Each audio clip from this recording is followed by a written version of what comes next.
In the far reaches of the galaxy, an ancient alien race known as the Zircons exists, their civilization teetering on the edge of collapse. Despite their vast intellect and unparalleled technological advancements, they are plagued by a mysterious force. Their minds, once sharp and unyielding, now spiral into chaos.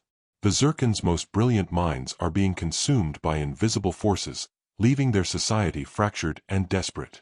A young Zircon scientist named Kyra, determined to uncover the truth, stumbles upon an ancient artifact that may hold the answers to the terrifying breakdown of their collective psyche. As Kyra digs deeper into the artifact's secrets, she discovers a dark force lurking within the very fabric of their consciousness. But the more she learns, the more she realizes that unraveling this mystery may be the key to saving her people, or destroying them entirely. Kyra stood in the bustling heart of Zircon's capital city, watching the slow procession of her people, their eyes devoid of light, their movements robotic. The once thriving metropolis, an architectural marvel, a gleaming testament to the brilliance of her species, now felt like a lifeless machine. Tall, crystalline structures towered over the streets, casting sharp shadows in the daylight, but no one seemed to notice. The energy that had once filled the air was gone, replaced by an eerie, silent apathy. There was no laughter, no conversation, just the sound of footsteps echoing across the perfectly manicured streets. For centuries, the Zircons had prided themselves on their intellect. They had created technologies that spanned galaxies, uncovered the deepest secrets of the universe, and even shaped the very fabric of reality. Knowledge was their religion, their guiding star. But now, their minds, their most treasured assets, were failing them. In the past month, Kyra had received an increasing number of reports from various sectors. Citizens experiencing strange bouts of irrational behavior, sudden fits of rage, unexplained moments of profound sadness. Most troubling of all, many had begun to speak of hearing voices, whispering thoughts that weren't their own. Those afflicted with this disorder often lost themselves in a haze of confusion, unable to differentiate between reality and the hallucinations in their minds. Kyra had witnessed it firsthand. She had seen a prominent scientist, once revered for his groundbreaking work, break down in the middle of his presentation, screaming about a presence in his mind before collapsing in a heap of incomprehensible babbling. Kyra had been tasked with investigating this mental collapse. As one of the brightest minds of her generation, she had once believed that intellect was the answer to everything. But now, she couldn't escape the growing sense of dread that the very thing that had made her species great, their minds, was slowly betraying them. Each day that passed, more Zircons fell prey to this madness, unable to stop the rapid unraveling of their thoughts. The government had tried to contain the situation, but the reports only kept increasing. Schools were shutting down, and research institutes were becoming ghost towns, as the minds of the most brilliant Zircons spiraled into chaos. Kyra had spent countless hours sifting through the data, looking for a pattern, a cause, anything to explain what was happening. But nothing made sense. There were no signs of any physical illness, no environmental hazards, no external enemies to blame. The breakdowns were happening within their very minds, invisible to the outside world, yet devastating all the same. As Kyra stood in the city center, she couldn't help but feel a deep, sinking fear. It was as if the Zircons were on the edge of something they couldn't control, and there was no way to stop it. The very foundation of their society, of their identity, was crumbling before her eyes, and all she could do was watch. The question gnawed at her: what was causing this? And more importantly, how could they possibly fix it? Kyra's search for answers led her to the Zircon archives, a sprawling vault of ancient knowledge hidden deep beneath the capital. The walls were lined with rows of pristine shelves, each containing the collective wisdom of her people. Texts, holographic records, and forgotten relics from centuries past. Yet, despite the wealth of information, none of it seemed to hold the key to understanding the mental collapse ravaging her society. She had combed through every relevant manuscript, every research paper, and had spoken to the few remaining scholars who hadn't succumbed to the strange madness. But nothing made sense. The answers, it seemed, were lost to time. However, something kept nagging at her, a whisper in the back of her mind urging her to dig deeper. And so, Kyra continued, her determination unwavering. One day, buried in the farthest, darkest corner of the archives, Kyra uncovered something that made her pulse quicken, a dust-covered pedestal. Upon it lay a small, translucent crystal, unlike anything she had ever seen before. The object was beautifully crafted, its edges smooth and sharp, reflecting the dim light of the archive with an eerie, almost sentient glow. It was not a typical relic from the Zircon past. It felt out of place, older, and far more advanced than anything she had ever encountered. The artifact was labeled simply as the Artifact of Thought, a name that intrigued her even further. She reached out hesitantly, her fingers grazing the surface of the crystal. As soon as she made contact, a surge of energy shot through her, causing her to recoil. Her vision blurred, and in that brief, disorienting moment, she felt as though she were no longer in the archive at all. Instead, she was flooded with images, fragments of alien landscapes, strange beings, and distant memories that were not her own. The visions faded almost as quickly as they had come, leaving Kyra breathless and shaken. But the artifact was still in her hand, pulsing softly, as though alive. She felt a strange connection to it, a bond that reached deep into her mind, urging her to look beyond the surface and unlock its true potential. The voice in her head, no longer just a whisper, began to grow louder, as though the artifact itself was calling to her. Kyra's heart raced. This was no ordinary object. It was something far more powerful, something that could unlock the very fabric of her consciousness. She knew, deep down, that this was the key to understanding the madness that was consuming her people. But the question lingered, what exactly was it, and why had it been hidden away for so long? She couldn't shake the feeling that this artifact was both a gift and a curse. It had shown her glimpses of a world beyond her understanding, and yet, there was an unsettling sense of danger in its power.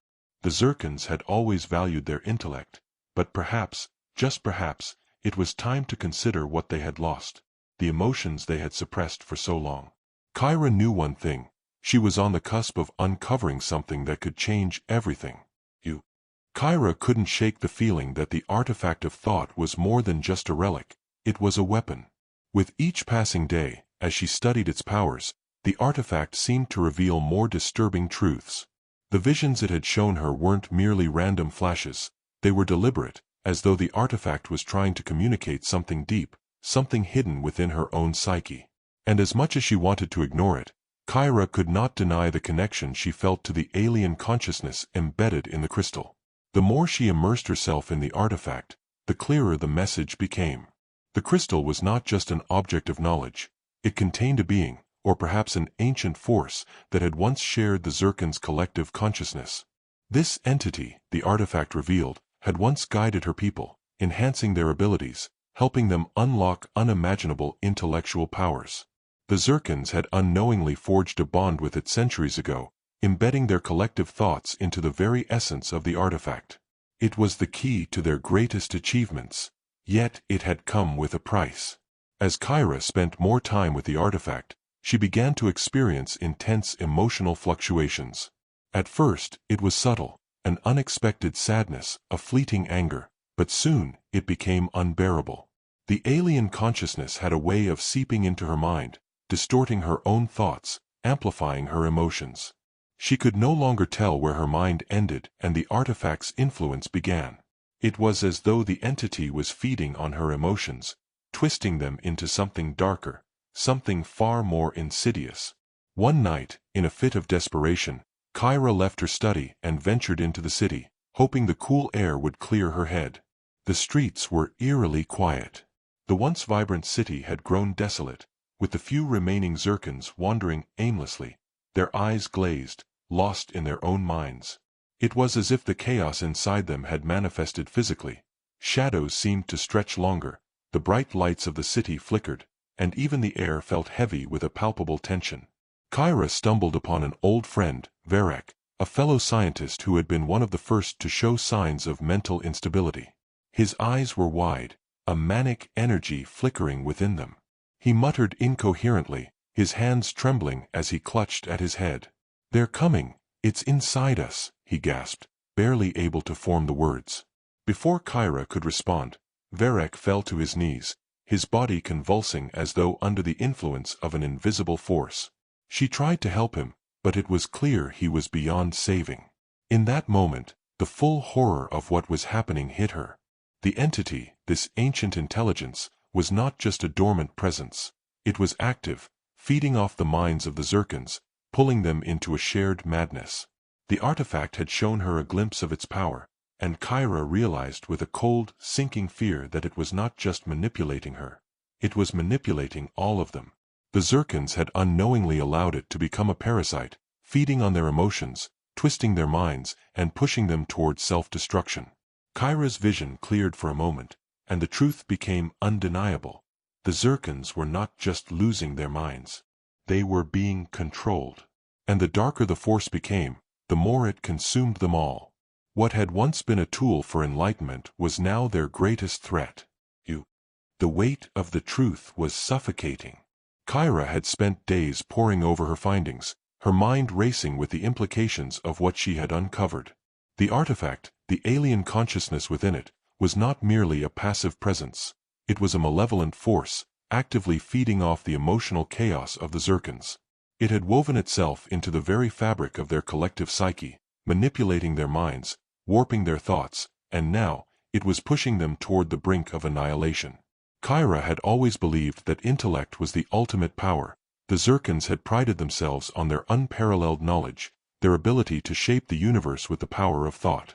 But now, she realized that their greatest strength had become their greatest weakness. For centuries, they had repressed their emotions, choosing to focus solely on logic, on reason, on control. In doing so, they had created a perfect breeding ground for the entity to thrive, to take root in the deep recesses of their minds. And now that it had awakened, it was slowly unraveling everything they had built. The Zircons' isolation from their own emotions had allowed the entity to infiltrate their society in ways they never could have anticipated. It fed on their fears, their anxieties, their unspoken desires. It manipulated their thoughts, pushing them into conflict, into doubt, into madness. And the more they resisted their emotions, the stronger the entity became. Kyra was torn. She understood the truth now. The only way to free the Zircons from the grip of the entity was to break down the walls they had built around their emotions, to embrace what they had long repressed. But that was a terrifying proposition. For centuries, the Zircons had believed that their intellect and emotional detachment were the key to their survival. What would happen if they allowed themselves to feel, to experience the raw, unfiltered power of their emotions? Would it heal them, or would it tear them apart? Kyra stood before the council, the highest authority in Zircon society, her heart heavy with the weight of her discovery. The room was filled with the elders, their faces stoic, their minds sharp, but their eyes betrayed a deep sense of unease. They had all seen the madness spreading through their people, but none of them were ready to face the truth that Kyra had uncovered. The artifact, the entity, it was all too much for them to comprehend. Kyra, this entity, this force inside our minds, is it truly the cause of our downfall? One of the council members asked, his voice cold and distant, though his eyes flickered with doubt. Kyra nodded solemnly. Yes. But it's not just about the artifact. It's about us, about what we've become. The entity feeds on our emotional repression. It thrives on our denial of what makes us truly alive. We cannot defeat it without facing ourselves. The room fell silent as the implications of her words sank in. Kyra could feel the weight of their collective fear, their refusal to acknowledge what had long been buried. The entity had won this battle without a single shot fired. The war was within them, a silent, invisible battle waged in the depths of their minds. And Kyra knew that only by embracing the very emotions they had spent millennia avoiding could they hope to survive. But as she looked around the room, she knew that some would never be ready to face the truth. The struggle, the true battle, was only just beginning. The silence in the council room was suffocating. Kyra stood at the center, her heart racing, her mind brimming with urgency. She had presented them with the truth that the Zircons' survival hinged not on the brilliance of their intellect, but on their ability to embrace the very emotions they had so long rejected.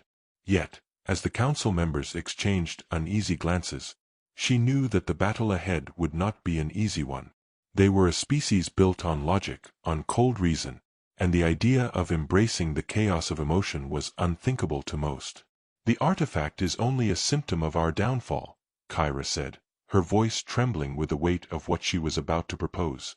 "The real cause lies within us. Our minds are fractured because we have denied ourselves the very thing that makes us whole, our emotions. This is not just about fighting the entity. It's about us, about breaking free from the shackles we've placed on our own minds." A murmur rippled through the council, some faces incredulous, others deeply conflicted. Kyra could see the fear in their eyes, the fear of losing control, of unleashing something they had spent eons trying to suppress. The Zircons had believed that detachment was their strength, that by avoiding their emotions, they could maintain clarity and perfect order. But now, that detachment was their prison, and the entity, once a guide, had become a parasite, feeding on their deepest fears and desires. "The longer we resist," Kyra continued, her voice gaining strength, "the more we let this entity consume us. We have to confront our emotions, not as weaknesses, but as the power that they truly are. Only by embracing them can we defeat this darkness." The room fell into a deep silence, the weight of her words sinking in. Kyra could feel the tension in the air. The council members were hesitant, afraid to let go of centuries of tradition, of their tightly held beliefs. But beneath the fear, she saw something else, a flicker of realization. The truth was undeniable. They could not continue on this path. The Zircons were losing their minds, their society crumbling beneath them, and if they did not change, there would be nothing left to save. One of the elders, a figure known for his wisdom and stoicism, finally spoke, his voice low but resolute. "You are asking us to embrace what we have spent millennia avoiding, to face the very thing we have believed would destroy us. But perhaps this is the only way forward." Kyra's heart swelled with a mix of relief and apprehension. The council was ready to listen, but the path ahead was still uncertain. Emotions, raw, unfiltered emotions, were not something the Zircons had known how to handle. It would not be an easy transformation. The entity would not give up without a fight, and the Zircons would have to fight against not just the entity, but against the very nature of their civilization. As the council debated, Kyra stepped back, her mind racing with the possibilities. She knew the journey ahead would be long and fraught with danger. But in that moment, she realized that the Zircons' future was no longer about intellect alone. It was about balance. The balance between the mind and the heart. The balance between reason and emotion. The first step had been taken. The awakening had begun. Now, the Zircons had to find the strength to face their own hearts, and to embrace the chaos that had been lying dormant within them for so long. It was the only way to save themselves. And it was the only way to stop the entity before it consumed them all.